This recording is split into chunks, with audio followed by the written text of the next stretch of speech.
bonjour à toi. Alors aujourd'hui, c'est une vidéo qui s'intitule Mon lien entre ce que nous vivons et les sectes. Pourquoi mon lien? Parce que je ne prétends pas avoir la vérité. La vérité là, avec un grand la vérité. Mais je voudrais te faire part du parcours que moi j'ai eu en sortant des sectes et puis en voyant ce qui se passe maintenant, pour que peut-être il y ait des choses qui résonnent en toi et que tu te fasses ta propre idée. Donc, en plus, ce qui est très marrant, c'est que dans mon prénom, Céline, eh bien, on peut, avec les mêmes lettres, écrire ce lien. Et j'aime beaucoup faire des liens entre les choses, finalement. Et je pense que le fait de faire des liens, en étant quand même toujours prudent, bien sûr, parce qu'on ne peut pas faire des liens avec tout, et qu'il y a des liens qu'on fait peut-être à certains moments qui ne fonctionnent plus à un autre moment ou auquel on peut se tromper. Ça permet de comprendre mieux la situation et de voir les choses de manière holistique.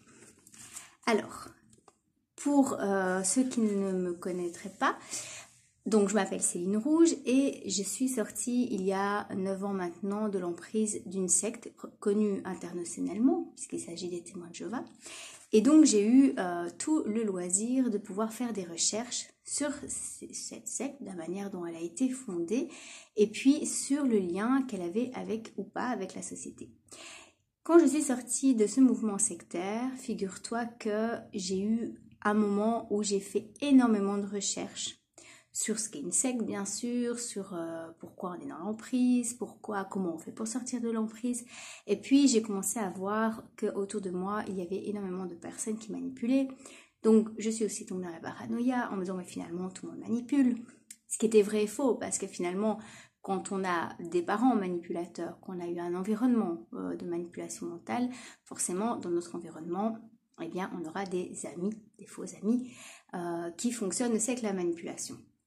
Et donc, une fois ce travail de défrichage fait, je me suis rendu compte que non, tout le monde ne manipule pas à un degré de manipulation mentale, mais par contre, on manipule tous d'une manière ou d'une autre dans nos mécanismes de défense et de domination. J'ai fait une vidéo là-dessus, si tu veux voir sur ma playlist, sortir pas à pas de la manipulation mentale. Pourquoi je te dis ça? Eh bien, à un moment donné, on risque de faire une overdose quand on fait des recherches et on va faire des liens partout. Dès qu'on va voir quelque chose, on va l'assimiler à autre chose. Pourquoi? Parce que finalement, notre subconscient a besoin d'avoir des réponses, parce que ça nous rassure. C'est pas un problème, seulement parce qu'en faisant des recherches, forcément, on va se tromper. Et c'est ok. Mais il y a un moment donné où on risque de tomber dans l'autre extrême. L'autre extrême, c'est de voir les complots partout, parce que si tu reprends la définition du mot complot, il suffit que 2 ou 3 personnes fomentent quelque chose derrière ton dos, que ça soit quelque chose de positif ou de négatif, pour qu'on puisse parler de complot. Donc je parle par rapport à l'étymologie de ce mot, je ne parle pas de la théorie du complot, qui soit dit en passant est comme la théorie de l'évolution, si on en parle comme ça, ce n'est qu'une théorie. Bon. Et donc, pourquoi je te dis ça? Parce que finalement, il y a un moment donné où les personnes qui font beaucoup de recherches tombent dans un extrême où elles deviennent paranoïaques et ça devient un problème psychologique. Alors, il risque d'y avoir des dépressions, il risque d'y avoir un manque de confiance envers tout le monde. Et donc, la personne, quand elle aura besoin d'être accompagnée, besoin d'être soutenue, elle va se retrouver seule parce qu'elle va avoir des complots partout. Donc ça, c'est un risque qu'on pourrait vivre en regardant ce qui se passe à l'extérieur de soi, qui est en fait quelque chose qui est aussi bonne pour les sectes, parce que finalement, une personne qui va pas bien, c'est une personne qui est toujours sous emprise.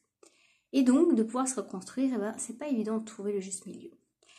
Quand je suis sortie des témoins de Jéhovah, donc au début, j'ai fait beaucoup de recherches sur qui ils étaient, puis à un moment donné, c'est devenu vraiment trop. Et donc, ce que j'ai fait, je recevais des mails d'un ami sur les explications de qui ils sont, sur le décodage de toutes leurs incohérences et de leurs mensonges.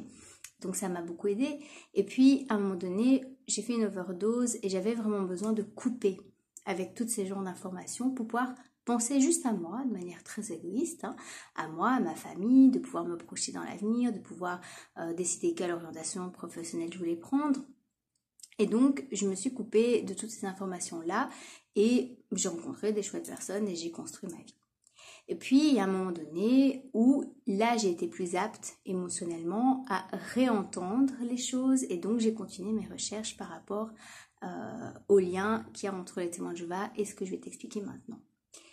Ça s'est passé il y a 1 an ou 2 où je pense que j'ai repris ces recherches parce que j'avais passé tous mes diplômes, que je m'étais construite au niveau professionnel, au niveau affectif. Et donc, je te dis ça parce que finalement, c'est important aussi pour toi et pour ta famille de comprendre aussi qu'au niveau émotionnel, on ne peut pas voir la réalité des choses de manière trop aveuglante. Si on est dans un contexte où on va discuter énormément de tout ce qu'on découvre, cette overdose, elle va devenir psychotique. À un moment donné, on va rentrer dans une psychose, on va être découragé. Et si on est découragé, qu'on est affaibli, ton système immunitaire aussi va être affaibli. Et tu risques de te faire vampiriser aussi au niveau énergétique. Donc, moi, je vais t'expliquer maintenant avec le recul. Donc, moi, ce que je te propose comme chose, c'est de garder tes bouffées d'oxygène, c'est-à-dire de garder une vie normale, rencontrer des personnes, moi j'appelle ça la désobéissance relative, quand c'est possible, ne pas mettre ton masque dans la forêt s'il n'y a pas de drone et de police qui passe, de rencontrer des personnes parce que le lien social c'est extrêmement important, parce que tu vas voir le lien que je vais faire avec la secte et puis ce qu'on est en train de vivre par rapport aux liens sociaux. Et donc de pouvoir à un moment donné aussi fermer ce que moi j'appelle mettre des œillères pour fermer tout ce qu'on peut voir sur les côtés qui est négatif pour toi si tu n'es pas apte à l'entendre.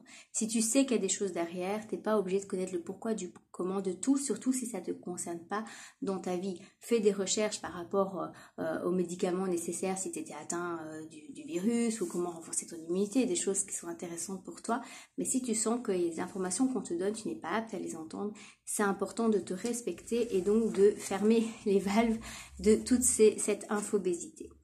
Alors voilà, moi je vais te parler des liens que moi j'ai pu faire au niveau des sectes et de ce qu'on vit maintenant. D'ailleurs, j'ai déjà fait une vidéo qui parle la franc-maçonnerie et le climat, où j'explique aussi un petit peu mon coup de gueule par rapport aux demandes qu'on avait fait au gouvernement pour aider les personnes à sortir d'emprise. On s'est rendu compte que finalement, le gouvernement, ça les arrange très bien qu'il y ait des sectes. C'est pour ça qu'ils luttent pas avec acharnement contre eux et qu'ils ne soutiennent pas les personnes qui en sortent. Soit. Donc, ce que moi j'ai appris, donc comme je te l'ai dit, ce sont mes liens, je dis pas que c'est la vérité, c'est ce que moi j'ai pu récolter comme recherche, il y en a peut-être d'autres. La première chose que j'ai compris, c'est que la personne qui a créé, je dirais, les témoins de Jéhovah, qui s'appelle Charles Taze-Russell, était franc-maçon.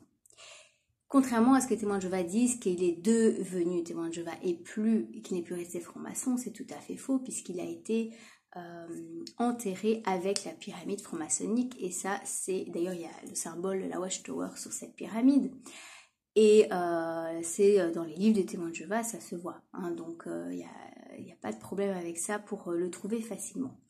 Donc déjà, il y a un lien avec la franc-maçonnerie. Alors certains diront oui, mais enfin il a transformé les choses et donc les témoins de Jéhovah ne sont pas francs-maçons.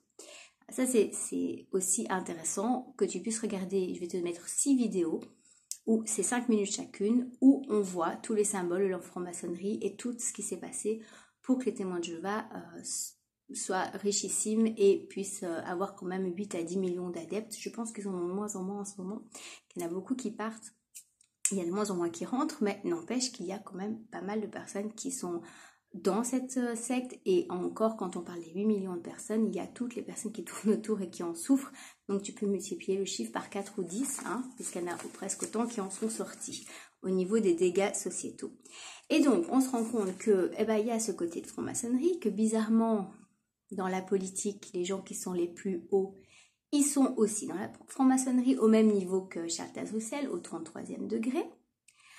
On se rend compte aussi qu'il y a des investigateurs, un investigateur, donc je te mettrai aussi la vidéo si j'arrive à la mettre sur mon compte parce qu'il y en a de plus en plus qui sont censurés. Moi j'ai une fois regardé sur ma playlist des vidéos à regarder plus tard, il y en avait 5-6 qui étaient déjà censurées, d'un investigateur qui a expliqué, il a été très proche des témoins de Jéhovah parce qu'il a même mangé avec eux, il a expliqué que les banques, elles financent clairement les sectes en leur donnant un chéquier blanc, donc un chèque blanc, et eux ils mettent la somme qu'ils veulent. Voilà. Donc je me dis, ok, Chalta Socialité Franc-Maçon, il y a quand même beaucoup de mouvements sectaires qui ont exactement la même manière de fonctionner, très pyramidale. Quand on va en Amérique, on se rend compte que les sociétés fonctionnent exactement de la même manière que les sectes. Bon. Et puis, on se rend compte que les banques financent les sectes. Et puis, on se rend compte que les gens qui sont extrêmement riches, eh ben, ils viennent d'une certaine communauté qui forme cette oligarchie. Je te laisse rechercher tout ça. Et donc, ce que j'ai pu constater aussi, c'est que en faisant d'autres recherches, il y a un certain Ronald, j'espère que la vidéo, je pourrai encore la trouver, qui a été interviewé dans un tribunal, qui explique, donc lui il serait Illuminati, donc est-ce qu'ils existent ou pas? Moi j'ai une personne qui vit en Espagne maintenant, où j'ai une fois rencontré en visio, qui m'a expliqué que oui, ça existe parce que lui, en étant sorti des témoins de Jéhovah, il avait été happé par les francs-maçons et qu'il avait eu l'opportunité de devenir Illuminati. Alors, vrai ou faux, j'en sais rien. En tout cas, c'était à un moment donné où je me posais la question. Et donc, ce Ronald explique qu'en fait, tous les problèmes qu'on vit commenceraient dans leur plan au niveau de la carte d'identité, parce qu'au niveau de la carte d'identité, eh bien, on est fiché et que tout le contrôle commence par là. Et puis, quand on réfléchit, on se dit qu'en fait, c'est pas si faux. Donc, c'est clair que toutes les informations qu'on reçoit, c'est intéressant de les prendre telles qu'elles sont, comme des informations, et puis après de se faire sa propre opinion, et que ça soit des deux côtés. Je pense qu'il n'y a jamais quelque chose qui est toujours blanc ou toujours noir, contrairement à ce qu'on voudrait nous faire croire. Alors, je vais te mettre aussi en lien la vidéo d'un docteur juif, un scientifique je crois, qui s'appelle Dommerg, et qui a expliqué aussi ce qu'on est en train de vivre maintenant. Et il l'a expliqué aussi d'un point de vue de l'astrologie. C'est hyper intéressant de voir cette vidéo. J'avais fait une vidéo qui prenait cela en partie. Et puis je vais te mettre aussi en lien dans la description, le lien de la vidéo que j'ai fait sur Bill Gates. Où en fait je fais du décryptage par rapport à son discours et on voit que son discours fonctionne à la même manière que les discours des sectes. Au niveau de l'explication, c'est du marketing. Donc c'est vraiment le même plan, à croire que les témoins de Jéhovah et les marketing, ils ont exactement les mêmes cours. Et d'ailleurs en parlant de ça, pour faire des liens, il y a une personne qui a été à une formation payée par l'État, une formation de communication. Eh bien, donc sur Bruxelles, figure-toi que les bureaux de cette formation, la personne qui venait donc donner cours, eh bien sa porte était en fait la porte qui était dans le bâtiment de la scientologie. Et en ouvrant cette porte, elle arrivait dans un autre bâtiment où là, il donnait des cours de communication. Je pense qu'effectivement, les scientologues sont très forts en communication puisqu'ils font beaucoup d'auto-hypnose et d'hypnose avec le cerveau pour te faire croire que ce qui est rouge n'est plus rouge mais bleu. Donc, c'est super intéressant de se poser la question aussi comment ça se fait qu'il y a des formations qui sont payées par l'État qui sont données par des mouvements sectaires reconnus comme tels. Voilà, donc moi, quand je fais tous ces liens, je me dis que finalement, si on en est là, c'est pas pour rien. Maintenant, le savoir c'est bien, mais le savoir, d'ailleurs en langage des oiseaux on dit voir ça, c'est aussi accepter de mettre la lumière sur les ombres, c'est aussi accepter de voir les automanipulations que nous on a, les manières de manipuler qu'on a. Ce que j'ai pu constater à titre personnel, c'est que quand une personne refuse de voir la manipulation à l'extérieur, c'est parce qu'elle a aussi un jugement par rapport à sa propre manipulation à l'intérieur d'elle. Et puis, il y a aussi une peur de la prise de responsabilité parce que, en tant que parent, si on voit par exemple que nos enfants sont maltraités ou sont malheureux et qu'on en prend conscience, forcément, ça nous oblige à nous mettre en action. Et si on n'a pas de voie de solution, qu'est-ce qu'on fait? Et ça, c'est une réponse tout à fait logique du cerveau, c'est d'être dans le déni, parce que ce déni, finalement, il va nous protéger de la culpabilité de ne pas agir parce qu'on a l'impression de ne pas pouvoir agir. Donc finalement, c'est un cercle vicieux.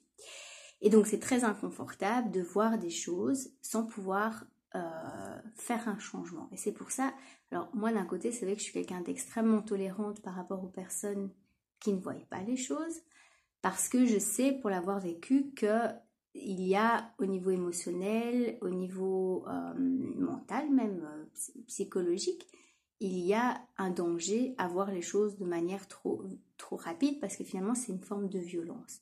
Alors, ce que j'explique souvent aux personnes au niveau de la sortie d'emprise, c'est qu'il y a des stades. On ne peut pas demander à quelqu'un qui est complètement dans le système, qui ne se pose vraiment pas de questions, qui a confiance à ce qu'on lui demande, de voir la manipulation qu'il y a derrière. Donc, il faut aussi, dans la manière, et ça, c'est pas de la manipulation, c'est vraiment de l'écoute par rapport aux sentiments des personnes. Il faut regarder, écouter, qu'est-ce que la personne est apte à recevoir. Si la personne, elle est apte à entendre certaines choses mais pas d'autres, bah, ça sert à rien de vouloir lui ouvrir les yeux sur tout, donc de respecter. Alors c'est vrai que ce qui n'est pas évident, c'est que quand c'est avec des personnes proches, eh bien on a cette sensation de se sentir seul. C'est pour ça que c'est important de pouvoir rencontrer des personnes qui pensent comme vous, pas tout comme vous, parce que sinon on n'évolue pas, mais qui ont la même énergie que vous pour pouvoir vous ressourcer et pouvoir affronter ce sentiment de solitude et de savoir que tôt ou tard les choses se mettent en place. Quand on arrive à lâcher prise par rapport au fait d'avoir une intention que l'autre se réveille, eh bien l'autre a beaucoup plus de chances de pouvoir se réveiller dans le temps. Je ne sais pas dire combien de temps, mais en tout cas quand on travaille sur soi, sur l'acceptation du libre arbitre de l'autre, parce qu'être dans le déni, c'est aussi un libre arbitre quelque part. Même si c'est inconscient, c'est un libre arbitre. Et donc, quand on reste à sa bonne place, à sa juste place, et qu'on fait ce qu'on pense juste par rapport à nos propres actions, à notre propre autorité, pour nous-mêmes, eh bien, ça va permettre à ce que l'autre puisse s'éveiller. Alors, j'ai fait plusieurs vidéos là-dessus, je t'encourage à les regarder. D'ailleurs, j'ai vraiment l'impression que ce qu'on est en train de vivre en ce moment, je dis exactement la même chose que les personnes qui sortent des mouvements sectaires, dans un autre contexte. Et c'est vrai que le contexte qu'on vit actuellement est complexe, parce que là, on ne peut pas sortir d'une secte, on doit sortir d'un système complet dans lequel on est tous immergés. Donc, c'est une grande première, je dirais, que toutes les personnes ne vivent pas de manière égalitaire, hein, parce qu'on vit tous ces choses de manière différente, mais on est tous impactés par ce qu'on est en train de vivre. Et donc, moi, je te le dis clairement, pour moi, ce qu'on est en train de vivre, c'est clairement une secte. J'ai fait, alors que ça soit une secte qui l'ait mis en place, que ça soit un complot ou pas un complot, peu importe, c'est une dérive sectaire parce qu'il y a une atteinte à notre libre arbitre. Quand j'entends, et ça je vais te le mettre de nouveau dans la description, j'entends aujourd'hui en Belgique un article qui sort et qui dit « Bonne nouvelle, en gros, le vaccin est arrivé, mais il n'est pas obligatoire. » Oui, alors est-ce qu'il ne sera jamais obligatoire? Et est-ce qu'il n'y aura pas, comme les sectes le font, un chantage au vaccin, comme ils l'ont déjà fait, parce qu'il faut savoir qu'il y a quand même des crèches qui acceptaient les parents dont les enfants n'étaient pas vaccinés pour des vaccins qui n'étaient pas obligatoires, hein. Et on leur a dit, ben non, vous devez fermer ou vous devez obliger les parents à vacciner leurs enfants. Or, les enfants étaient dans cette crèche justement parce que ils acceptaient qu'ils ne soient pas vaccinés. Donc, c'est un non-sens. Et ben du coup, cette crèche, elle a dû fermer. Donc, quand on dit que c'est pas obligatoire, ça veut dire qu'il n'y a pas de conséquences à la clé. Sinon, c'est pas un libre arbitre, c'est du chantage. Et donc, quand on dit que ça va pas être obligatoire, moi, la question que je me pose, c'est est-ce que ça va être pas obligatoire toute la vie? Ou est-ce que ça va pas être obligatoire, mais si on le fait pas, il y aura des conséquences qui vont atteindre à nos besoins physiologiques, qui est la base de la pyramide de Maslow, les besoins primaires de l'humain. Donc ça, c'est une question importante que je me pose. Et pourquoi j'en reviens par rapport aux sectes? Parce qu'en fait, les sectes, ils réagissent de la même manière. Ils vous disent, en fait, tu as le choix de rester ou pas dans la secte. Mais si tu pars de la secte, en tout cas chez les évangéliques, c'est comme ça, dans d'autres sectes, ça fonctionne autrement, eh bien ta famille ne te parlera plus, on va te considérer comme un handicapé mental, et si jamais tu veux qu'on te reparle pour revenir, va falloir que tu mettes la queue entre les jambes, que tu sois humilié pendant 1 an, où personne te regardera ni te parlera. Donc, ça s'appelle de l'ostracisme. Et ce qu'on est en train de vivre quand on n'est pas d'accord avec le masque et qu'on nous insulte ou qu'on nous traite d'handicapé mental, d'égoïste, toutes choses comme ça, qu'on nous culpabilise, c'est de l'ostracisme aussi. Voilà, donc pour moi, ce qu'on est en train de vivre, c'est exactement les mêmes mécanismes que ce qu'on vit dans les sectes. Maintenant, le problème qu'il y a, c'est que pour nous sortir de là, on n'a pas encore de solution. Et donc, si tu vois que dans ton entourage, il y a des personnes qui ne sont pas encore aptes à être à l'écoute d'un autre discours que le discours qu'on entend partout, reste toi-même, exprime-toi quand c'est nécessaire, mais ne force pas les choses pour avoir raison, parce qu'en fait, vouloir avoir raison, c'est aussi un esprit sectaire, parce que l'esprit sectaire, c'est une attitude fermée, on n'est pas ouvert par rapport à l'autre. Donc, la meilleure chose qui est à faire, c'est d'avoir une ouverture et d'être dans le non-jugement. Moi, quand j'entends, alors par exemple, pour parler du film Hold Up, quand j'entends des personnes qui sont en train de démolir le film de l'autre côté, en disant que ce film, oui, il y a des trucs qui vont pas. Moi, je dis dans tout reportage de documentaire, tu peux critiquer en long, en large et en travers. Mais quand j'entends qu'il y a des personnes qui disent que ce film, c'est un complot, même de l'État, parce que les personnes qui sont interviewées sont toujours les mêmes personnes qu'on n'a pas interviewé d'autres.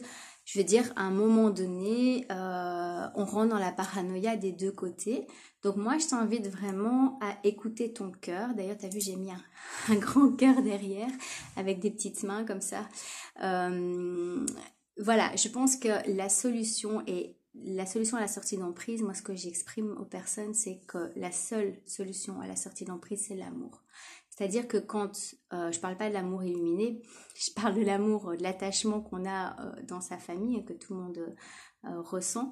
C'est-à-dire que quand on a une personne qui part d'une secte, c'est un acte d'amour envers sa famille parce qu'elle voit qu'il y a des souffrances envers ses enfants. C'est un acte d'amour envers elle-même parce qu'elle ne se reconnaît plus, qu'elle n'est plus en accord avec ses valeurs. Et donc, l'acte d'amour pour sortir d'emprise qu'on va vivre maintenant, pour moi, c'est de se reconnecter à soi et d'être vraiment à l'écoute de nos sensations, de notre intuition. Et quelque chose qui va faire réagir quelqu'un, un déclic, ne va pas être la même pour quelqu'un d'autre. Voilà. Et donc, moi, ce film, je trouve qu'il a quand même une énorme raison d'être, même s'il y a des choses, par exemple, la profiler, à la fin, je l'aurais pas mise. Après, il y a des personnes qui ont critiqué que cette personne n'est pas toute blanche. Peut-être. Je connais pas des personnes qui ont fait des documentaires. Pour moi, l'avoir vécu, on a fait un documentaire au niveau des témoins de Jéhovah qui a eu un bon impact, mais la manière dont ça s'est fait ne m'a pas plu. Il y a eu beaucoup de manipulation aussi. Elle a été diffusée sur une chaîne belge que je n'apprécie pas tellement pour voilà, mais il y a eu quand même un impact où il y a des personnes qui ont été protégées. Donc vouloir quelque chose de parfait dans ce qu'on vit pour montrer que c'est la vérité entre guillemets, que ça c'est juste, que c'est le bon chemin, ça me paraît un peu invraisemblable, hein. Des manipulations, des choses, on trouvera partout. Donc voilà, et donc voilà, moi je t'invite quand même toujours à regarder le film Hold Up, bien sûr avec un regard critique. Il n'y a pas tout dans le film, pour moi c'est juste un petit rayon de soleil pour dire l'inverse de tout ce qu'on ne dit pas à la télévision, donc c'est pas mal.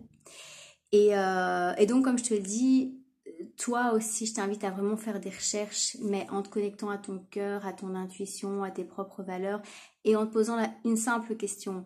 Est-ce que ce que je vis en ce moment ou ce que j'ai vécu dans le monde, dans ce système me convient? Est-ce qu'il n'y a pas des choses que j'ai envie de changer? Et je pense que la réponse, elle est en nous. Pour ma part, je suis énormément sortie du système. Je suis pas sortie de tout parce que comme tout le monde, voilà, un carte d'identité, on a un loyer à payer, voilà. Mais au niveau de la pensée, au niveau de ma manière de vivre, j'ai pas eu vraiment de changement. Ça n'a pas énormément impacté ma vie. Et c'est là que je me dis finalement, quand on sort de plus en plus de l'emprise, on se rend compte que si on sort de l'emprise, les choses extérieures vont pas énormément nous impacter. Et pour finir, je te rappellerai ce que je t'ai déjà dit, mais qui me semble important, c'est que pour voir la manipulation qu'il y a à l'extérieur, il faut aussi accepter celle qu'il y a à l'intérieur de nous. Et donc pour ça, j'ai fait une playlist de plus de 60 vidéos qui t'aident à travailler sur toi, en voyant à l'extérieur, te protégeant de la manipulation extérieure, et puis en toi apprenant à voir tes propres manipulations et à travailler tes manipulations intérieures, parce que ce sont des systèmes de survie. Sur ce, je t'envoie beaucoup d'amour. La prochaine vidéo, je vais parler personnellement aux étudiants et à leurs parents. Et je vais essayer de trouver dans mes outils des choses à vous donner pour que vous puissiez voir le côté positif de la situation, parce qu'en fait, dans tout changement, il y a des côtés très durs à vivre et il y a aussi plein de côtés positifs où on peut se réapproprier sa vie. À quel âge qu'on est, en tout cas pour les étudiants adolescents, cette autonomie, je pense, de vivre heureux, finalement, ils peuvent se réapproprier maintenant et ils peuvent arrêter de subir le système. C'est ce que moi j'aide avec les personnes que j'accompagne et voilà. Je t'envoie tout mon amour et on se dit à tout bientôt.